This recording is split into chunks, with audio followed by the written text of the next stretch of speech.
नमस्कार, जय जोहार। छत्तीसगढ़ न्यूज में आपका बहुत बहुत स्वागत है। चलिए देखते हैं आज की 25 फटाफट काम की और महत्वपूर्ण बड़ी खबरों को। पर इससे पहले आप वीडियो को कहां से देख रही हैं, कमेंट में बताना बिल्कुल ना भूलें। भारत पाक जंग के बीच छत्तीसगढ़ में हाई अलर्ट। भारत पाकिस्तान में तनाव के बीच छत्तीसगढ़ में भी हाई अलर्ट जारी किया गया है। रायपुर एयरपोर्ट की सुरक्षा बढ़ा दी गई है। डीजीपी अरुण देव गौतम ने आदेश जारी कर पुलिस कर्मियों की छुट्टियों पर रोक लगा दी है। इस पुलिस इकाई के प्रमुखों को अलर्ट रहने के सख्त निर्देश दिए गए हैं। आदेश के मुताबिक अफसरों को मुख्यालय नहीं छोड़ने को कहा गया है। अफसर और कर्मचारी शासकीय कार्य से ही जिला मुख्यालय छोड़ सकेंगे। भारत पाक तनाव के बीच अलर्ट। भारत और पाकिस्तान के बीच बढ़ते तनाव को देखते हुए छत्तीसगढ़ सरकार पूरी तरह से सतर्क हो गई है। गृह मंत्री विजय शर्मा ने संकेत दिए हैं कि राज्य में साइबर हमलों की आशंका को लेकर आज कुछ अहम दिशा निर्देश जारी किए जा सकते हैं। राज्य पुलिस और स्वास्थ्य विभाग को भी अलर्ट मोड में रखा गया है। गृह मंत्री विजय शर्मा ने कहा कि छत्तीसगढ़ सरकार केंद्र सरकार के सभी दिशा निर्देशों का पालन कर रही है। छत्तीसगढ़ हर स्थिति से निपटने को तैयार। भारत पाक तनाव पर सीएम विष्णुदेव साय का बयान। मुख्यमंत्री साय ने कहा कि हमारी तैयारी पूरी है। राज्य में मॉक ड्रिल भी किया गया है। जैसे जैसे केंद्र से निर्देश मिल रहे हैं, हम उनका सख्ती से पालन कर रहे हैं। उन्होंने स्पष्ट किया कि छत्तीसगढ़ सरकार केंद्र सरकार से मिले सभी दिशा निर्देशों के अनुरूप काम कर रही है और किसी भी आपात स्थिति से निपटने के लिए प्रशासनिक और सुरक्षा एजेंसियां अलर्ट मोड पर हैं। बता दें कि केंद्र सरकार ने हाल ही में सभी राज्यों और केंद्र शासित प्रदेशों को आपातकालीन तैयारी से जुड़े दिशा निर्देश जारी किए हैं। भारत पाक के बीच तनाव का असर, एयरपोर्ट पर विजिटर्स एंट्री बैन। भारत और पाकिस्तान के बीच चल रहे सैन्य संघर्ष को देखते हुए पूरे देश में सुरक्षा व्यवस्था कड़ी कर दी गई है। छत्तीसगढ़ की राजधानी रायपुर भी इससे अछूत नहीं है। शहर के माना स्थित स्वामी विवेकानंद एयरपोर्ट पर एहतियाती कदम उठाते हुए विजिटर्स के प्रवेश पर तत्काल प्रभाव से रोक लगा दी गई है। वहीं रेलवे स्टेशनों में भी रेलवे पुलिस अलर्ट मोड पर है ताकि किसी भी अप्रिय स्थिति से प्रभावी ढंग से निपटा जा सके। माना एयरपोर्ट पर हाई अलर्ट जारी, जवानों और अफसरों की अवकाश निरस्त है। स्वामी विवेकानंद एयरपोर्ट में अब केवल हवाई यात्रियों को अपनी सामान के साथ टर्मिनल भवन में प्रवेश मिलेगा। यात्रियों के परिजनों पर एयरपोर्ट में प्रवेश पर आगामी आदेश तक रोक लगाई गई है। इसके लिए टिकटों की बिक्री को बंद कर दिया गया है। सुरक्षा कारणों से लगाए गए प्रतिबंध के चलते यात्रियों को छोड़ने और लेने आने वाले लोगों को टर्मिनल भवन में प्रवेश नहीं दिया जाएगा। केंद्र सरकार के आदेश पर एयरपोर्ट अथॉरिटी ने आदेश जारी किया है। हाई अलर्ट मोड में प्रशासन, जवानों और अफसरों की छुट्टियां रद्द है। भारत और पाकिस्तान के बीच बढ़ते तनाव को देखते हुए छत्तीसगढ़ में पुलिस कर्मियों और अफसरों की छुट्टियों को रद्द कर दिया गया है। पुलिस मुख्यालय द्वारा जारी आदेश में कहा गया है कि केवल अति आवश्यक कार्य होने पर ही छुट्टी ले। इसके साथ ही रेलवे स्टेशनों में भी सघन चेकिंग अभियान शुरू कर दिया गया है। ऑपरेशन सिंदूर को चलते छत्तीसगढ़ में अचानक सुरक्षा को लेकर सतर्कता बढ़ा दी गई है। इलेक्ट्रिक वाहन खरीदने वालों के लिए बड़ी खुशखबरी, सरकार ने जारी की 30 करोड़ की सब्सिडी राशि। इलेक्ट्रिक वाहन खरीदने वाले 10,000 लोगों को 30 करोड़ रुपए की सब्सिडी राशि वितरित होगी। राज्य सरकार द्वारा फंड जारी करने के बाद प्रदेश भर के सभी जिलों को वाहनों की संख्या के अनुपात में राशि जारी की गई है। इसमें सबसे ज्यादा राशि 5 करोड़ रुपए रायपुर आरटीओ को दिए गए हैं। इसके जारी होने के बाद 2022 से 23 की लंबित सब्सिडी की राशि का भुगतान किया जाएगा। अलर्ट मोड पर रेलवे प्रशासन, चप्पे चप्पे की हो रही जांच। ऑपरेशन सिंदूर को देखते हुए रेलवे प्रशासन अलर्ट मोड में है। रेलवे स्टेशन पर यात्रियों की सुविधा और सुरक्षा के लिए शुक्रवार को सघन जांच अभियान चलाया गया। चेकिंग से 25,940 रुपए राजस्व प्राप्त किया। वरिष्ठ मंडल वाणिज्य प्रबंधक अवधेश कुमार त्रिवेदी के नेतृत्व में पेयजल से लेकर वेटिंग हॉल की जांच की गई। स्टेशनों पर मौजूद यात्री सुविधाओं, अन्य अनियमितताओं को जानने के लिए सभी जगह निरीक्षण किया गया। समस्याओं का समाधान कर रही सरकार, सीएम साय बोले जल्द गरीब परिवारों को और 3.50 लाख मिलेगा आवास। छत्तीसगढ़ के रायपुर में ईमानदारी से काम करने वाली सरकार ही जनता के सामने अपना रिपोर्ट कार्ड रख सकती है। हमने ये काम किया है। हमारी पारदर्शी सरकार सुशासन तिहार के माध्यम से समस्याओं का समाधान करने के लिए जनता के बीच पहुंच रही है। साय ने कहा, सुशासन तिहार के तीसरे चरण के 5वें दिन 10वें जिले में आप सभी के बीच आया हूँ ताकि योजनाओं के क्रियान्वयन की जमीनी हकीकत का पता चल सके।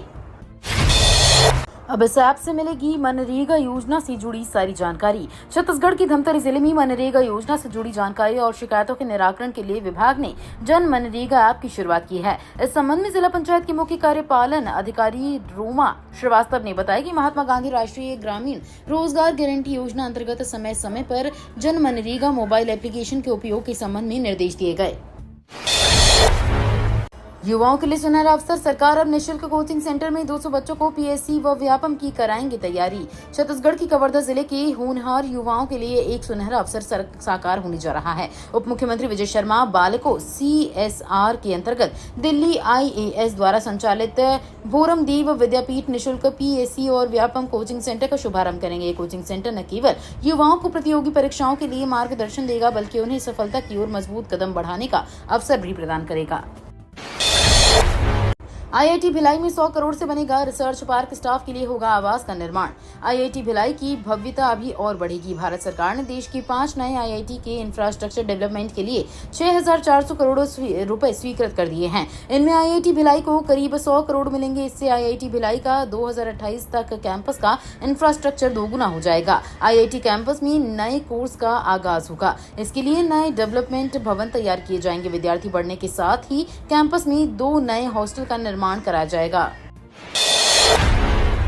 अब तक इतने घरों में लगा स्मार्ट मीटर प्रीपेड रिचार्ज शुरू करने आदेश का इंतजार।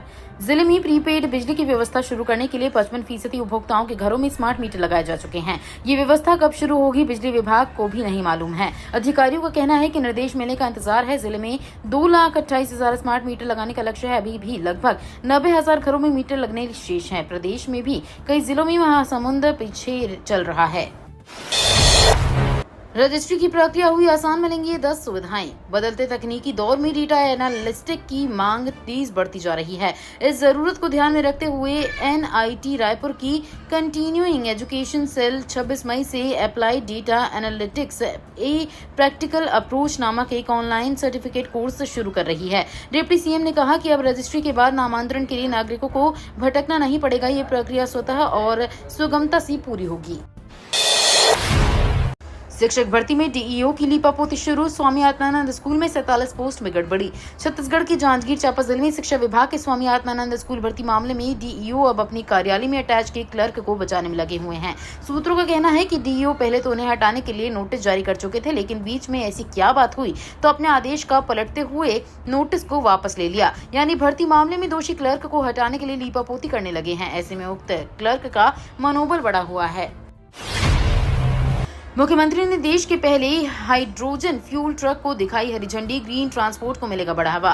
मुख्यमंत्री विष्णुदेव साय ने राजधानी स्थित अपने निवास परिसर से देश के पहले हाइड्रोजन फ्यूल लॉजिस्टिक ट्रक को हरी झंडी दिखाकर रवाना किया। हस्ताक्षर कर हाइड्रोजन ट्रक की चालक को चाबी सौंपी और इस अनुभव पहल के लिए CSPGCL और अडानी नेचुरल रिसोर्सेज को शुभकामनाएं दी। मुख्यमंत्री ने कहा कि छत्तीसगढ़ लगातार विकास कर रहा है। भारत के पहले हाइड्रोजन फ्यूल्ड लॉजिस्टिक ट्रक का शुभारंभ छत्तीसगढ़ में हो रहा है। छत्तीसगढ़ हाईकोर्ट की समर वेकेशन तिथि में बड़ा बदलाव। अब 2 जून से 28 जून तक बंद रहेगा न्यायालय। छत्तीसगढ़ हाईकोर्ट की ग्रीष्मकालीन छुट्टियों की तारीखों में बदलाव किया गया है। पहले जहां ये अवकाश 12 मई से 6 जून तक घोषित किया गया था, अब उसे बदलकर 2 जून से 28 जून 2025 तक कर दिया गया है। ये निर्णय मुख्य न्यायाधीश के निर्देश पर लिया गया और इसे रजिस्ट्रार जनरल द्वारा जारी अधिसूचना में सार्वजनिक किया गया। इससे पहले 1 मई को जारी की गई अधिसूचना में कहा गया था कि हाईकोर्ट 12 मई से 6 जून तक बंद रहेगा और इस दौरान कुछ चयनित तिथियों पर अवकाशकालीन पीठ न्यायिक कार्य करेगा। छत्तीसगढ़ से गुजरने वाली कई ट्रेनें रद्द, कई की बदली रूट है। मई 2025 में छत्तीसगढ़ से होकर गुजरने वाली कई प्रमुख ट्रेनों के संचालन पर असर पड़ रहा है। दक्षिण पूर्व रेलवे की रांची मंडल में सिरम टोली चौक पर एलिवेटेड रोड और रोड ओवर ब्रिज निर्माण तथा चक्रधरपुर मंडल की सागारा स्टेशन में नॉन इंटरलॉकिंग कार्य के चलते 5 मई से 30 मई 2025 तक ट्रैफिक काम पावर ब्लॉक लागू किया गया है। इस कारण कई ट्रेनों को रद्द किया गया है, जबकि कुछ का मार्ग परिवर्तित किया गया है। यात्रियों की सुविधा के लिए रेलवे ने रद्द और डाइवर्ट ट्रेनों की सूचना जारी की है।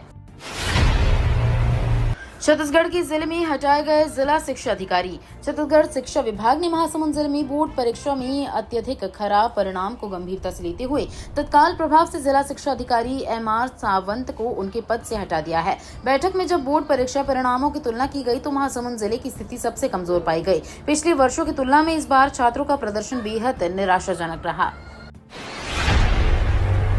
छत्तीसगढ़ पुलिस को अलर्ट मोड पर रहने का निर्देश, छुट्टी सिर्फ जरूरी हालत में।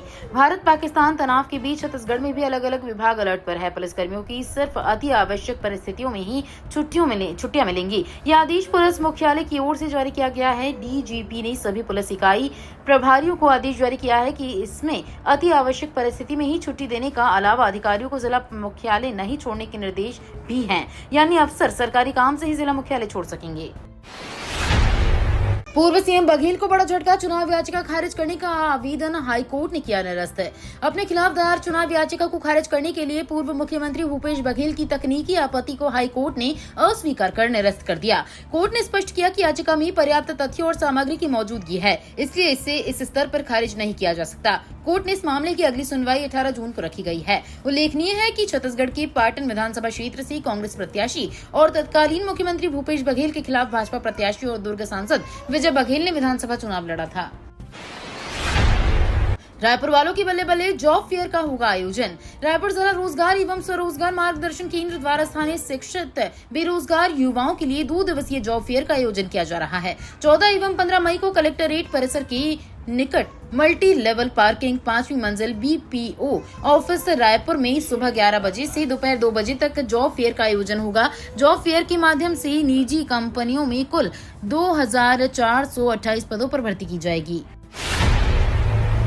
ईंधन, सब्जियों और दालों की सप्लाई पर नहीं कोई असर, सरकार कर रही कड़ी निगरानी। भारत और पाकिस्तान के बीच बढ़ते तनाव के बीच केंद्र सरकार ने जनता को आश्वस्त किया है कि सब्जियों, दालों और ईंधन समेत आवश्यक वस्तुओं की उपलब्धता में कोई बाधा नहीं है। वरिष्ठ सरकारी अधिकारियों ने बिजनेस टुडे टीवी को बताया कि प्रमुख खाद्य वस्तुओं की उपलब्धता पर बारीकी से नजर रखी जा रही है। एक शीर्ष अधिकारी के अनुसार देश में सब्जियों या आवश्यक वस्तुओं की कोई कमी नहीं है। उन्होंने कहा कि दाल और सब्जियों की कीमतों पर कड़ी नजर रखी जा रही है। पेयजल संकट निवारण के लिए 07788233089 दूरभाष नंबर जारी। ग्रीष्म ऋतु को ध्यान में रखते हुए पेयजल समस्या के त्वरित निराकरण एवं सुचारू रूप से संचालन और संधारण हेतु जिला स्तर पर पेयजल नियंत्रण प्रकोष्ठ कार्यरत है। पेयजल नियंत्रण प्रकोष्ठ का दूरभाष 07788233089 है। ये प्रकोष्ठ 30 जून 2025 तक के लिए प्रभावी रहेगा। सारंगगढ़, बरमकेला एवं बिलाईगढ़ ब्लॉक के लिए BL खरे सहायक अभियंता 7999534608 को नियंत्रण प्रकोष्ठ का प्रभारी अधिकारी नियुक्त किया गया है। बस्तर संभाग समेत 9 जिलों में येलो अलर्ट, अगले 5 दिनों तक बारिश की संभावना। छत्तीसगढ़ में भीषण गर्मी के बीच मौसम विभाग ने 9 जिलों में येलो अलर्ट जारी किया है। बस्तर संभाग में अगले 5 दिनों तक बारिश की संभावना है। गरज चमक के साथ अंधड़ और बिजली गिरने की भी चेतावनी है। हालांकि अगले 4 दिनों तक अधिकतम तापमान में कोई गिरावट के आसार नहीं है। मौसम विभाग के मुताबिक धमतरी, गरियाबंद, कांकेर, कोंडागांव, नारायणपुर, बस्तर, बीजापुर, दंतेवाड़ा और सुकमा में हल्की बारिश हो सकती है। ये तो थी आज की बड़ी खबरें। अगर आपको न्यूज पसंद आई हो तो वीडियो को लाइक और शेयर करना बिल्कुल ना भूलें। धन्यवाद।